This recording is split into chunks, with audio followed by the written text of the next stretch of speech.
Right. So we have been discussing on the, now we discussed about the 2-column cash book. Now let's look at the 3-column cash book, right? Cash book with 3 columns.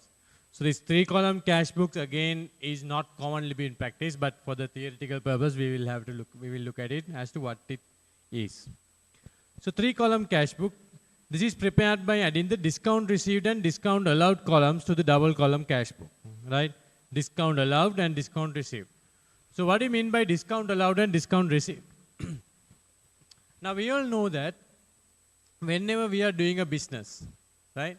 Sometimes there are situations where we might have to give a discount to settle a payment. Like for example, let's say we are looking at a sale made to a customer, right?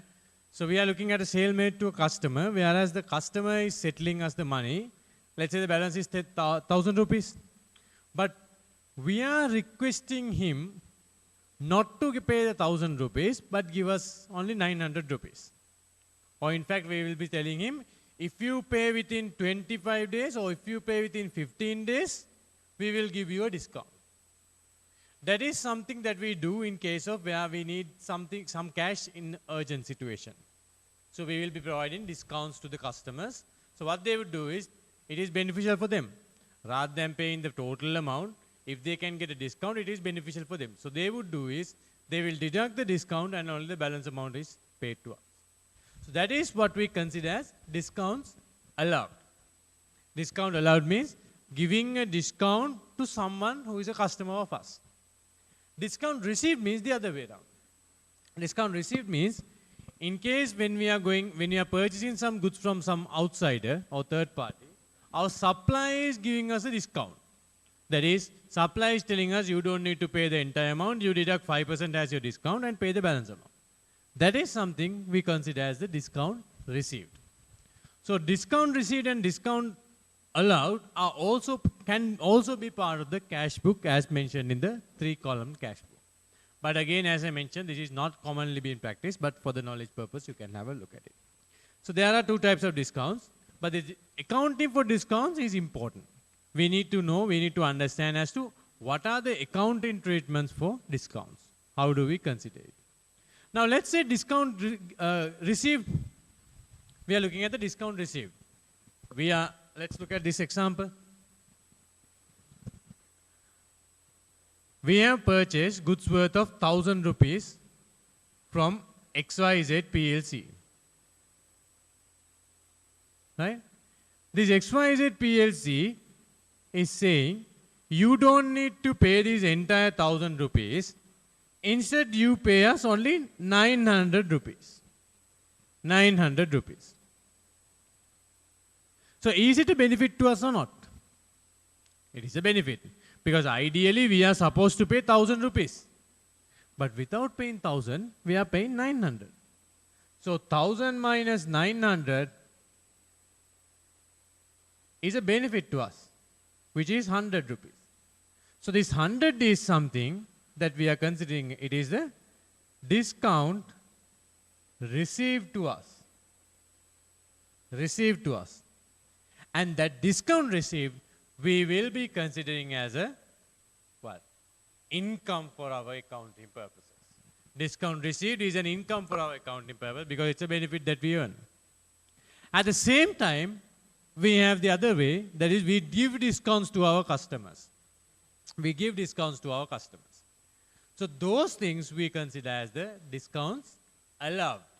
And this giving a discount to customers means a cost to us. Therefore, we will be looking at the accounting treatment of charging it to P&L as an expenditure.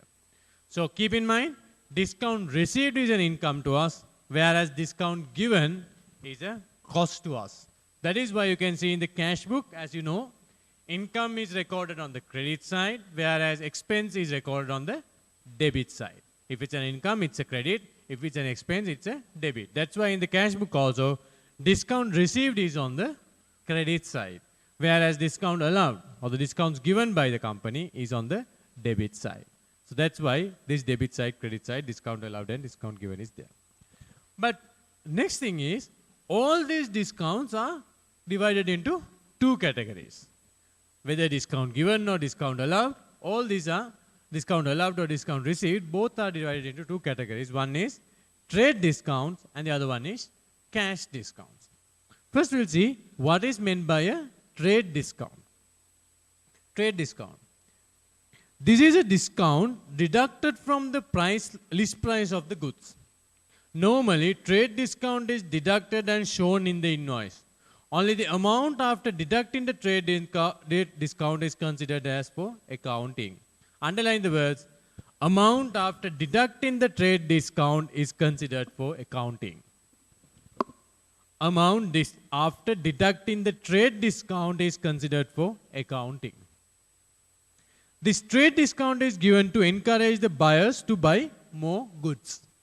So, usually when you go to supermarkets and all, you can see they have shown a price in the goods, right? Let's say they say, okay, this is at 1,000 rupees, but in below they are saying 5% discount. That means it's a trade discount. Even though the price of the good is 1,000 rupees, they are selling it at 5% lower than the marked price, which is at 950 rupees. Even though the marked price is 1,000, they are giving a discount of 5%, so they are selling it at 950. That is particularly a trade discount. So trade discount is something which is given at the sales price. When you are selling it, you are saying, okay, you deduct 5% and this is the sales price that I am going to sell it to you. So those are considered as trade discount. Like for example, let's say when you can go to a bargain shop, right? Let's say you go to PETA. You go to PETA and buy certain goods. When you go to PETA, you say, okay, initially ගියාම අර කඩේ මිනිස්සෙක් කියනවා මේක රුපියල් 25යි. මේක 10000යි. 10000ක් වුවම ඔය කියනවා 10000ක් දෙන්න බෑ වැඩි කියලා. ඊට පස්සේ කියනවා නෑ 5000යි. 7500යි කියනවා. 7500 ගාම අපි කියනවා 7500ටත් ඒවා අපිට ප්‍රේම 5000යි දෙන්න පුළුවන් කියලා. ඊට පස්සේ කියනවා 5000ට නම් කොහොමදත් දෙන්න බෑ කියලා. ඊට පස්සේ ඔය හැරිලා එනවා. හැරිලා එද්දී අර මිනිහා පස්සෙන් ඇවිල්ලා කියනවා නෑ සර් 5000ට ගන්න කියලා. අපි කියනවා එල්ල 5000 බෑ 3000ක් දෙන්නම් කියලා. ඊළඟට ඒ මිනිහා කියනවා හරි එහෙනම් 3000ට දෙන්න. That is a trade discount. Mark price is 10,000 whereas you are buying it at 3,000 rupees. Mark කරලා තියෙන price එක ගහලා තියෙන බඩු විකුණනවා කියලා රුපියල් 10000ට නමුත් මිලදී ගන්නේ 3,000ට. That is a trade discount. What is meant by cash discount? Cash discount is something like this. Now let's say same thing. You are going and මුකුත් ඔයා bargain කරන්න නැතුව ඒවා කතා කරන්න නැතුව ඔයා ගිහිල්ලා මේ මිනිස්සයාගෙන් රුපියල් 10000ට ගන්නවා. 10000ට අරගෙන රුපියල් 10000ට ඒ බඩුව අරගෙන ඊට පස්සේ අපිට අරගෙන කියනවා ඔයා සතියකින් මේකේ සල්ලි ගන්න ඕනේ කියලා. හැබැයි සතියක් යනකොට අපිට සල්ලි නැති හින්දා අපි ගෙවන්න නැතුව ඉන්නවා. දැන් මේ මිනිස්සයාට ඕනේ කොහොම හරි මේ සල්ලි ගන්න. හැබැයි අපි සල්ලි ගෙවන්න නැති හින්දා මේ මිනිස්සයා කියනවා හරි හරි ඔයාට සල්ලි නැත්තම් මට ඔයා රුපියල් 5000ක් ගෙවන්නකෝ මේකේ. නැත්තම් රුපියල් 7500ක් ගෙවන්නකෝ. සල්ලි නැත්තම් ඔයා 7500ක් ගෙවන්න කියලා කියනවා. එතකොට මට 2500ක් වාසින්ද මං 7500ක් ගෙවනවා. ඒක මොකක්ද? That is what we consider as a cash discount. Next one, cash discount. You can see this is the discount deducted from the receipt of the cash from the debtor or deducted when making a settlement to total creditor. This cash discount is given to encourage the early settlement. Usually cash discounts are given for the settlement for the early settlement. Right? Now in that case, second scenario, what has happened is we purchased the goods at 10,000 rupees. It's not that they have given a discount at the time of purchasing. No, they have sold it at 10,000. But since they want the money quickly, they have offered a discount of 2,500. So we have to pay only 7,500. But in the first case, at the time of selling that goods to us, itself they have given us a 7,000 rupees worth of a discount. So we bought it at 3,000. That is the difference between trade discount and the cash discount. When it comes to accounting, trade discounts are not considered for accounting purposes. That is, in case if the sales price is 10,000 and if they are saying that they are going to give us a 7,000 rupees discount, we will be recording the transaction only at 3,000 rupees. We will be recording the transaction at 3,000 rupees. But in the other scenario, if we bought that good at 10,000 and at the settlement time, if they are giving us a 2,500 rupees worth of discount, then we are saying we are accounting that as a discount received because it's a cash discount. So at any given point, when you are looking at accounting for discounts, first you need to understand whether this is categorized as a trade discount or whether this is a cash discount. If it's a trade discount, you will be considering the net amount as your accounting value. But if it's a cash discount, the amount of discount is required to be accounted as a discount allowed or discount received. Right? So keep in mind, only cash discounts are considered for accounting, but the trade discounts are not considered for accounting. That is, you do not pass any journal entry or you do not pass any double entries for trade discounts. But you pass the relevant accounting entries for cash discounts. So we have illustrations. We'll see how these treatments are being done. First one, illustration 1. XYZ Limited has to pay 10,000 for the goods purchased from Silva on 1st January 2019. Silva says that a cash discount of 5% is available if the debts settle prior to 30th January 2019. Compute the cash discount and so necessary journal entries to be recorded in the books of XYZ. So first of all, we need to decide whether this is a trade discount or a cash discount. What is it? It specifically says it's a cash discount. Cash discount means what? Cash discount is a discount that is received at the time of settlement. So here they are giving a 5% discount only at the time of settlement. So now we'll see how much are we going to record as the discount.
So here, the sales price is 10,000.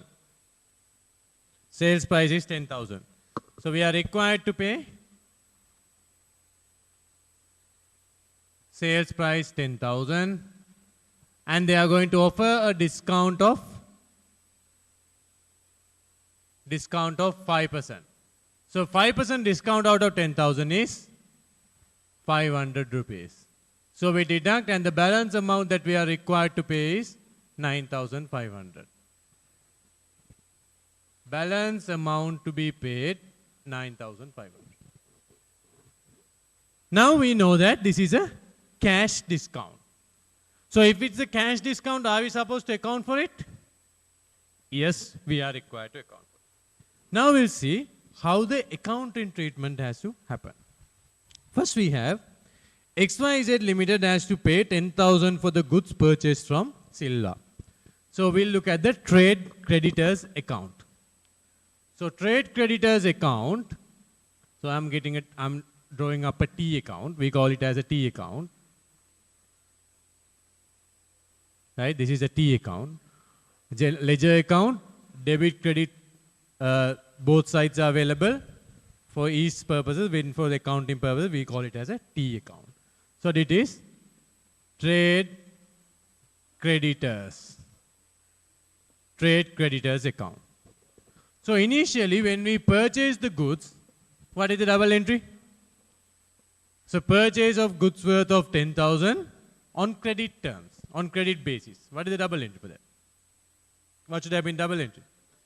It is purchase account debit and credit trade creditors. So if you look at the trade creditors account, we will have a credit entry for the purchasers 10,000. 10,000. Purchase account debit. Credit the trade creditors account 10,000. Purchase account debit. Credit the trade creditors account 10,000. Now how much are we supposed to pay? Now there is a liability for us. What is the liability amount? We have a liability worth of 10,000 rupees. That means we have to pay 10,000 rupees to settle this liability to XYZ Limited. If there is no discount, we need to pay 10,000 rupees. But what they say is, they are going to offer us a discount of 500 rupees. Discount of 500 rupees. So we know that it's a cash discount and cash discounts needs to be accounted. And that amounts to 500 rupees. Now the question is, how are we going to account this 500 rupees? So we need to pay only 9,500. 9,500. So forget about this 500 for the moment. We'll record this transaction. That is, we are paying 9,500 to settle this trade creditor. This trade creditor XYZ account, right? We are paying 9,500 to settle this trade creditor. Now, what is the double entry for the settlement of trade creditors? On the first initial example, we discussed the double entry. What is the double entry? Liability, reducing the liability means what? Debiting the liability for 9,500 and the credit entry has to go to which account? Credit entry will have to go to the cash account. So, since we have not done the cash account, I am not looking at the cash part. So, cash account credit and debit 9,500 to the trade creditors account. So, in the description, when it comes to T accounts, in the description we generally write the corresponding account. That is, what is the account that has the other entry. Now, in this case, cash account has the debit entry. In this case, purchase account has the debit entry. Cash account has the credit entry, sorry. Right? Now the question is, we need to see the difference of 500. How are we going to account for 500? Now that means this creditor is settled. Once we pay that 9,500 rupees, as per the creditor, as per XYZ Limited, what they are saying is, you pay us 9,500 rupees and that's it. You don't need to pay the entire 10,000, but you pay us only 9,500. We are fine with that. We will consider it as settled. But here, if you look at the trade creditor account, still there is a balance of 500. That balance, are we to carry forward it as a liability for the next accounting period? Should we carry forward that balance as a liability to the next accounting period? No. Why? Because there is no actual liability of that 500 rupees. Because what they are saying is, if you pay 9,500, your liability is settled. So if that is the case, this 500 rupees is what? This 500 rupees is a discount received to us and should be considered as what? Should be considered as what? A discount received to us should be considered as our income. So in that case, the double entry would be discount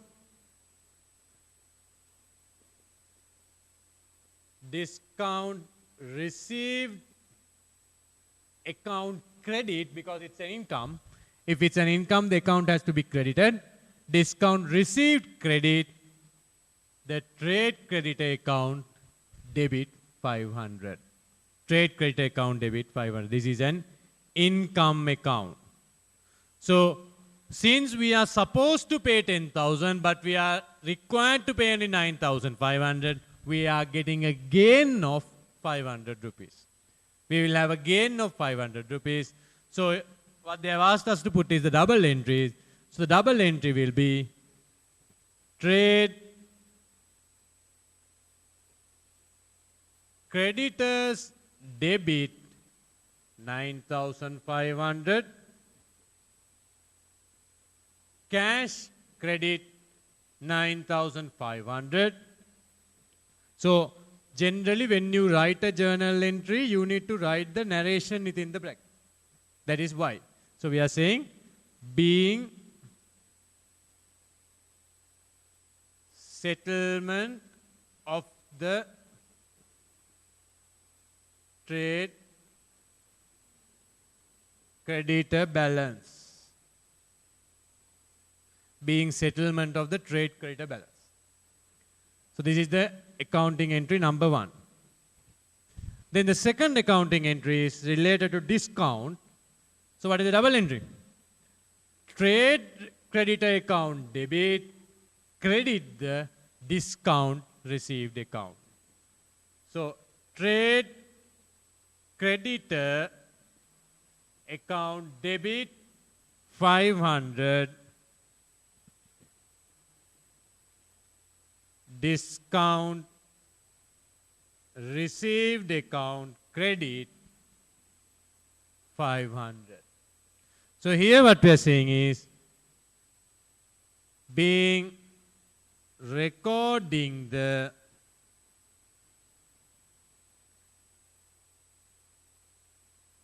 discount received, or we can say cash discount. So the entries that we are required to pass would be the first one for the settlement, that is cash settlement, cash credit, trade creditors debit, and here second entry trade creditor debit for discount received and then discount received income. So here discount received is an income account, that is why it's credited. Right? So you can see these are the double entries. Now if you look at this trade credit account, the debit side total comes to 10,000 and the credit side total comes to 10,000. There is no balance that is required to be carried forward to the next year. There is no balance that is required to be carried forward to the next year. Right? So here you can see how to account a cash discount. Cash discount. So when it comes to accounting for discounts, there are a few steps that you need to follow. Discounts. First we need to identify whether it's a cash discount or whether it's a trade discount. Cash discount means given at the time of settlement. Given at the time of settlement. Trade discount means given at the time of sales. Cash discount given at the time of settlement. Trade discount is given at the time of sales. So if it's a trade discount, then there is no accounting impact because trade discounts are not accounted for. But if it's a cash discount, then we need to see whether it's a discount received to us or whether it's a discount allowed by us. Whether it's a discount received to us or whether it's an discount allowed by us. If it's a discount received to us, we will be considering it as an income. If it's a discount allowed by us to our customers, then it's an expense for us. Income for us, expense for us. So you can just take down this diagram. Take down the diagram. accounting with regard to discounts. Discounts are of two types, cash discounts and trade discounts. Cash discounts means given at the time of settlement. Trade discounts means given at the time of sales. So trade discounts, there is no accounting. And cash discounts, there are two types. It could be discount received or discount allowed. Discount received, it should be an income for us. Discount allowed, it should be an expenditure for us. Just take this down.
Discounts are of two types, cash discount and the trade discount.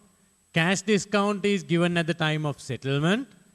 Trade discount is given at the time of the sales being made. So cash discounts are of two types again, discount received or discount allowed. So if it's a discount received, it's an income to us. If it's a discount allowed, it's an expenditure for us. Trade discounts, there is no accounting. We don't account the trade discounts. So the illustration 1, the answer is this. Illustration 1, the answer is, first one, trade creditors debit 9,500, cash credit 9,500. Second one, trade creditors debit 500 and discount received 500. So you can take this down as well. Illustration 1, answer.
Right. Next we'll look at the illustration 2. Bimal paid 2000 rupees for the goods purchased by him on 1st February 2019 from XYZ Limited. Bimal has settled his dues on 10th February 2019 by receiving a cash discount of 5%. Compute the cash discount and show necessary journal entries of XYZ Limited. So again, here is a cash discount. Calculate and see. 2 minutes. Calculate what is the journal entry. Calculate journal entry. Then we'll discuss the answer.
Right, we'll see. Bimal has to pay for goods purchased by him on 1st February 2019. Has settled his dues on by receiving a cash discount of 5. So he has purchased goods worth of 2000 rupees. He has purchased goods worth of 2000 rupees, whereas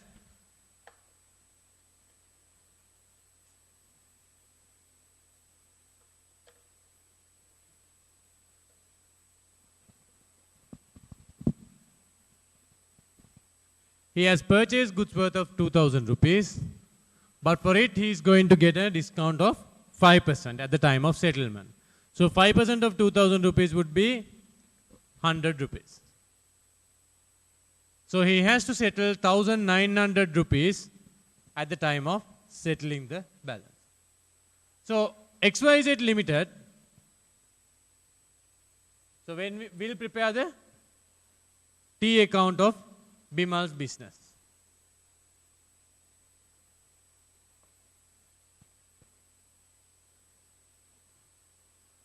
Now from Bimal's point of view, original entry at the time when they purchase the goods would be purchase debit, and then credit goes to the trade creditors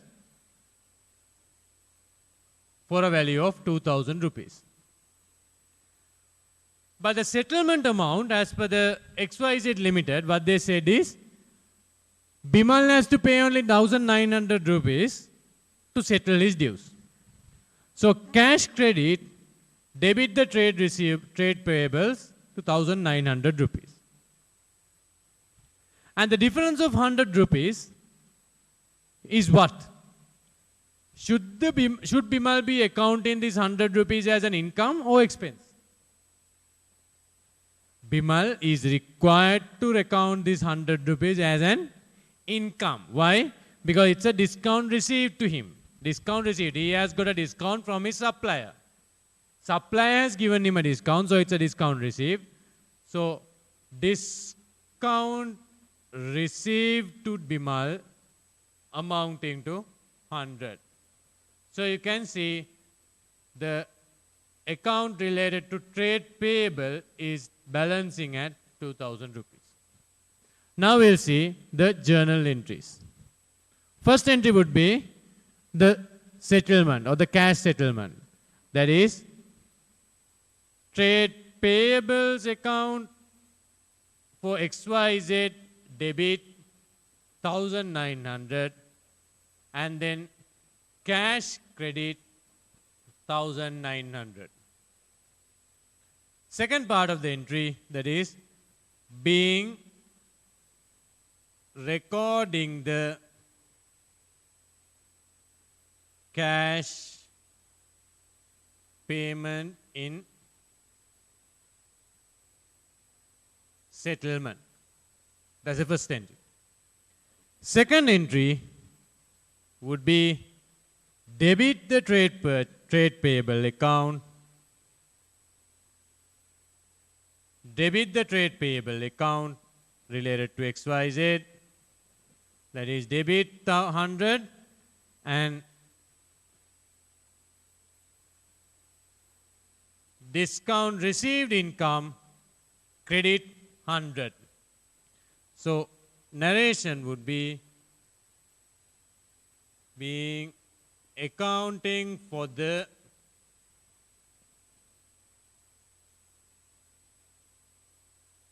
discount received,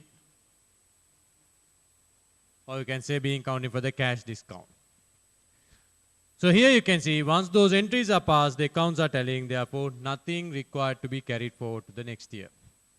So the full amount of trade payable is going to be settled and Bimal will not have anything to be carried forward as XYZ Limited for the next financial period. Next financial period. Right. We'll go to the next page, that is page number 14. You can see discounts allowed is an expenditure. Discounts allowed is an expenditure and discount received is an income. So here, discount received is considered as an income, discount allowed is to be considered as an expenditure. It is important to note that discount allowed column and discount received column of the 3-column cash book are just memorandum columns and not required to balance them. At the end of the accounting period, the total of the discount allowed and discount received columns are transferred to the discount allowed and discount received ledger accounts. So discount allowed and discount received columns in the cash book are just memorandum accounts and those are not required to be balanced like the normal cash or bank account. The normal cash or bank account, as we did in the previous example, we have to balance and see what is the carried forward balance for the next period. But this one, not required balance, just the total amount and that will be transferred to the relevant ledger account. Question number 6, we'll keep it for the moment. We'll look at it later. We'll come to that later. We'll go to page number 15. Page number 15. Now we have discussed about the cash book, 2-column cash book, and then we discussed about the discounts as to how to record the discounts, discount allowed and discount received and trade discounts and cash discounts, how are we going to record it. Now we'll be looking at the petty cash book. Petty cash book. First we'll see what's the difference between the cash book and the petty cash book. When the transactions are of small incidental expenses and the payments which are not convenient to be made by cash, such transactions may conveniently be recorded in a column petty cash book. Receipts of cash are entered in the receipt column while payments are entered first into the total payments column and then extended into columns analyzed under the most suitable headings.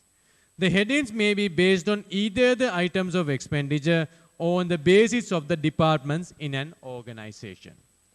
Now, what did we record in the cash book?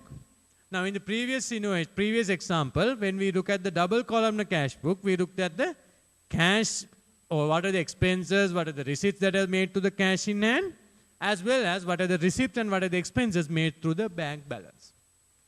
But here, again, we have petty cash expenditure. So what is the difference between this petty cash and the normal cash balance? So normal cash balance is set up for normal day-to-day expenditure recording. But petty cash is something which is smaller than the normal cash. That is, for example, let's say, if we are looking at average cash transactions of about 100,000, 200,000 or 300,000. But at the same time, the company is having some minute payments such as 20 rupees, 10 rupees, 15 rupees, traveling expenses, things like that. So those things, if we try to go and record it in the cash book will be a lengthy one with very immaterial expenditure.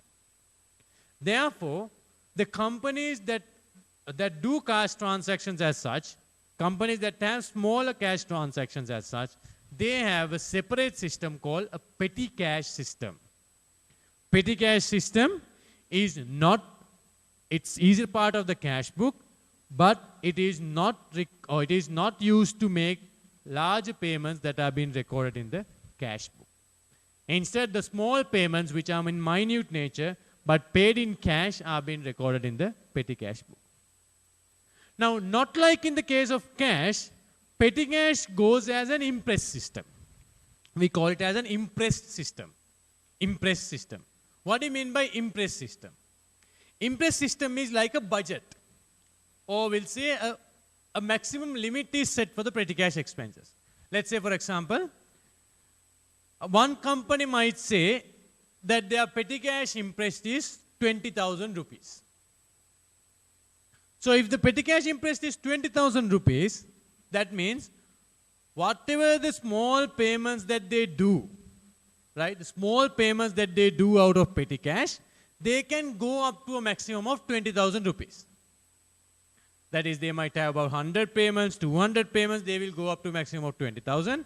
Then what will happen is, they will have to submit the documents that they have collected for those 20,000 rupee payments back to the main cashier, and then the main cashier gives them another imprest of 20,000 rupees. Or simply what will happen is, petty cash imprest is going to be reimbursed. They are setting up a limit, and time to time what they do is, they are limiting or they are reimbursing whatever the expenses that they have made up to the date. Let's say something like this. Let's say now again, this petty cash imprest and the petty cash balances and the amount of the imprest depends on the company to company. The company will decide on what needs to be or how much needs to be set as a petty cash imprest based on the type of the expenses that they would get. Let's say a company has a petty cash imprest of 20,000 rupees. This is the imprest. Imprest. Right? Let's say 1st January 2019, they had some expenses for 1,000 rupees. On 2nd January 2019, they had expense of 3,000 rupees. On 3rd January 2019, they had expenses of 500 rupees. On 4th January 2019, they had expense of 200 rupees. On 5th January 2019, they had expense of again 2,000 rupees.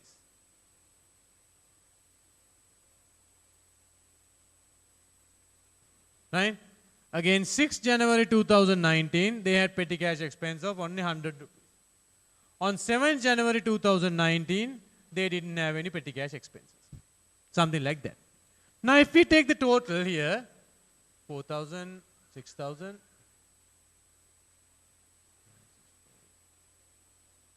6,800.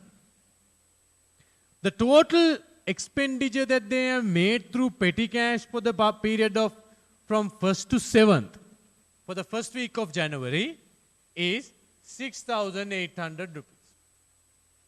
Now let's say that company has a policy, they are going to have the petty cash imprest at 20,000 and they are going to reimburse the petty cash every 7 days. Every 7 days. Let's say the company has a policy as such. So in that case, what will happen is, at the end of the 7th day, right? At the end of the 7th day, main cashier will reimburse the petty cashier this 6,800 rupees expenditure that they have made. So by 7th, by 1st January, 20,000 was the balance. And out of 20,000, 1,000 was reduced on 1st. So it became to 19,000. And then again 3,000 reduced. Then it came to 16,000. Then on the next day 500 reduced. It came to 15,500. Then on the next day 200 reduced. It came to 16,300. Then on the next day 2,000 reduced, it came to 14,300. On the next day, 100 reduced, it came to 14,200. 14,200.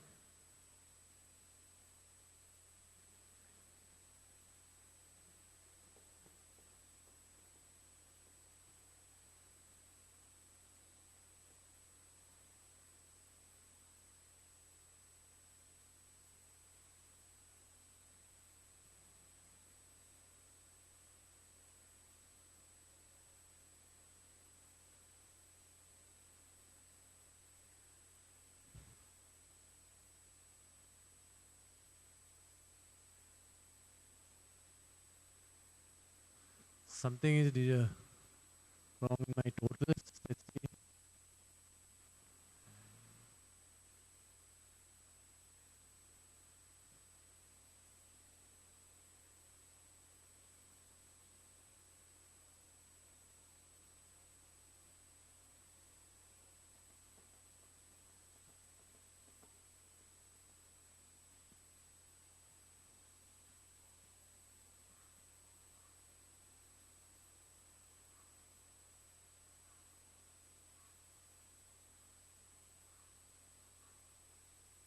Here. This should be 15,200. 15,200, and this should be 13,300, and this should be 13,200. That's it. Right. So here you can see, now we had the opening balance of 20,000 petty cash impressed, and from that on the first day we have spent 1,000 rupees. On the next day we have spent 3,000 rupees. On the next day we spent 500 rupees. And on the next day we spent 200 rupees. On the next day we spent 2,000 rupees. Next day 100 rupees. And then it came to total of 13,200. So the balance as at 7th January 2019 was 13,200. Now the company's policy is to reimburse the petty cash impressed every 7 days. Every 7 days. Reimburse the petty cash impressed every 7 days. That means at the end of the 7th day, what they would do is they will look at the total expenditure that has been made through petty cash, and that amount will be reimbursed back to the petty cash impressed. So there are two cash books. This is the main cash. This is the petty cash. Right? So main cash have enough of sufficient cash amount. So petty cash limit is 20,000. So what happens is, every 7 days, whatever the expenses that they have made, so now the balance is 13,200. So they will have to submit the documents to the main cashier, and main cashier will reimburse this amount back to them. 6,800. So by the beginning of second week, it comes to 20,000. Likewise, whatever the expenses that they have made for the next week also will be deducted. By the end of that week, this will be reimbursed and they will come back to 20,000. Likewise, some companies, what they do is they have a petty cash impress reimburse system on a regular basis. Like on every 7 days or every 5 days or every 3 days, likewise. Some companies, what they do is they have petty cash impress system or reimburse system on the value basis. That is, if their petty cash balance is 20,000 rupees, until such time their balance is lower than 19,000 rupees, they won't reimburse. Whether it is 1 week or whether it is 2 weeks or whether it is 1 month, it doesn't matter. They will reimburse it only when the petty cash balance reaches 19,000 rupees. So likewise, different companies will have different policies in reimbursing the petty cash impressed. Right? Different companies will have different policies in reimbursing the petty cash impressed. Some companies may have it on a regular basis. Some companies will be doing it based on the value basis. Right? So that is, there's no hard and fast rule that you need to do it like this. No, it's a control measure that is decided by the management. So different companies may decide on different petty cash basis. So likewise, this is how the petty cash system works. Right? This is how the petty cash system works. So that amount will be reimbursed at the end of the week. Right. So with that, we'll stop for the moment and then we'll look at the next part.